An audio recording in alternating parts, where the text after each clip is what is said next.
Money bag? তুই বল, যার পকেটে টাকা না থাকে তার সাথে প্রেম করে কোনো লাভ আছে? কি বলছিস তুই? তাহলে একটা কাজ কর,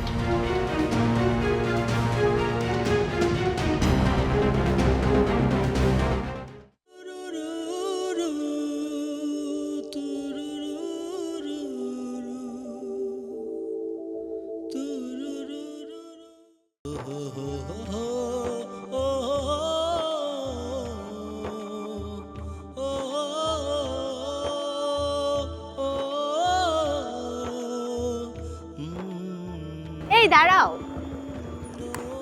কি ব্যাপার, থামতে বললো যে? আমার গলাটা খুব শুকিয়ে গিয়েছে, একটা ঠান্ডা নিয়ে আসো। ও আচ্ছা ঠিক আছে, বাইক থেকে নাও।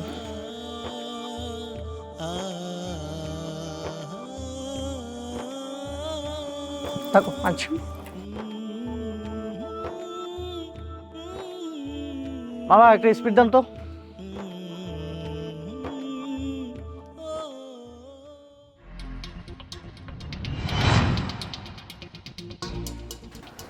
Money bag?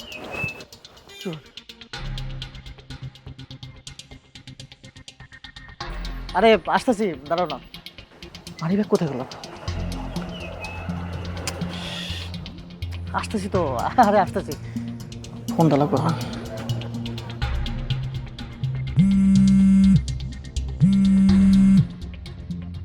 Hello, hello. আরে ফাঁসে গেছি বুঝছিস? কি সমস্যা? একটা ড্রিঙ্কস নিছি, ওই যে স্পিড টাকা দিতে পারতেছি না। কোন দোকানে তুই? আরে আমি ওই কলেজের দোকানের সামনে, ওই যে মমিন ভাইয়ের দোকান আছে না, দোকানের সামনে। তো ভাই বিল না দিলে ফাঁসে যাবো, মানে যেতে বসবো। আচ্ছা দাঁড়া, আমি আসতেছি। আসতেছি আসতেছি, এক মিনিট। তাড়াতাড়ি নালে গার্লফ্রেন্ডের দাঁড়িয়ে আছে বুঝিস না, ফাঁসে যাবো পুরো একদম। তাড়াতাড়ি তাড়াতাড়ি।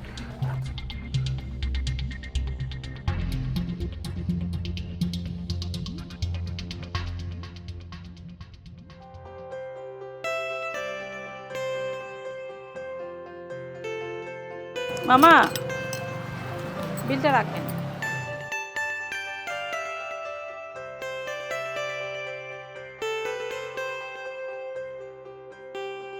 ওই পর স্পিড ধরো, আর ধরো গাড়িতে উঠো। কি ব্যাপার, এত লেট হলো যে? আরে দোকানে ভিড় ছিল, বোঝো না কেন? চলো পিছনে ওঠো, তাড়াতাড়ি ওঠো। ওকে। উঠছো?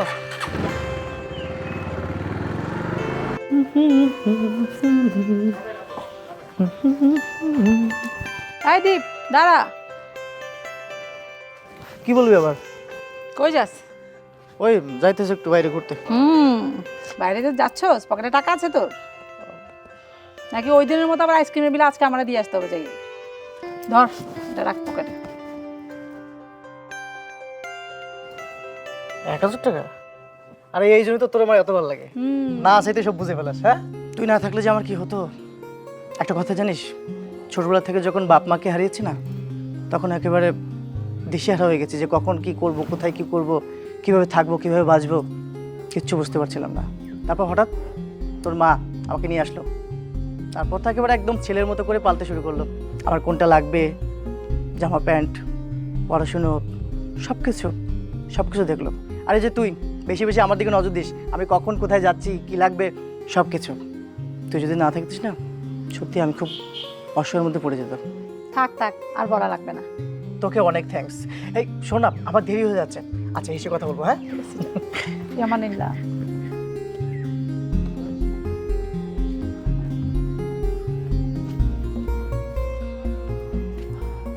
আচ্ছা এই তোর সমস্যা কি বলতো? তোর আমি যখনই ডাকি তুই তখনই ব্যস্ত। আচ্ছা একটা মেয়ে মানুষের জীবনে কয়টা বয়ফ্রেন্ড লাগে বলতো? বয়ফ্রেন্ড? বয়ফ্রেন্ড পাবো কোথায়? আর যার সাথে রিলেশন করতে যাই তার পকেটই খালি। তুই বল, যার পকেটে টাকা না থাকে তার সাথে প্রেম করে কোনো লাভ আছে? কি বলছিস তুই? তাহলে একটা কাজ কর, ওই যে নানার বয়সী কিছু লোক আছে না, কি যেন বলে, সুগার ড্যাডি, ওরকম একজনকে ধর, তারপর ইচ্ছা মতো তার কাছ থেকে টাকা পয়সা যেখানে যা লাগে সব কিছু পাবি। গুড আইডিয়া, এতদিন পর ভালো একটা বুদ্ধি দিলি। আরে বাবা, এই কথা শুনে এত খুশি? হ্যাঁ, যত সব। দেখ, তোর সাথে আজকে পর থেকে আমি আর দেখাই করবো না।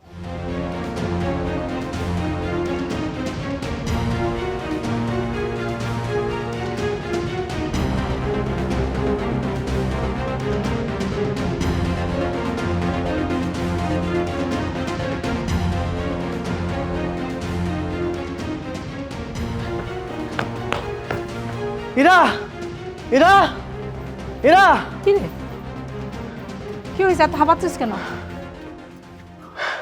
কি হয়েছে তার আগে তুই বল, আচ্ছা তুই আমার প্রতি এত কেয়ারিং কেন? কেয়ারে আমি তো রূপাত বোন, তুই আমার মামতো ভাই, আমি তোকে কেয়ার করতেই পারি। না, এই কেয়ার সেই কেয়ার না। আমি ইদানিং খুব খেয়াল করতেছি, এই জিনিসটা আমার খুব চোখে পড়তেছে। আমার প্রতি তোর একটা এক্সট্রা কেয়ার, এটা না আমি আগে কখনো দেখিনি, কিন্তু ইদানিং এটা আমার খুব চোখে পড়তেছে। কিরে তুই আমাকে ভালোটা বেশি বলিস নি তো? কিরে কথা বলছিস না কেন? তুই আমাকে ভালোবাসিস?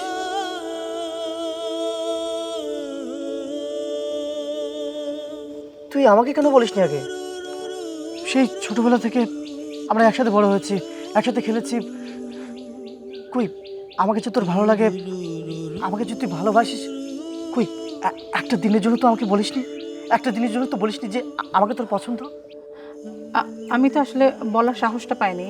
আবার তুই কি না কি মনে করিস, তাছাড়া আমি তোর ফুফাতো বোন, তুই যদি আমাকে ওভাবে মেনে নিতে না পারিস, তাই আসলে বলা হয়ে ওঠেনি।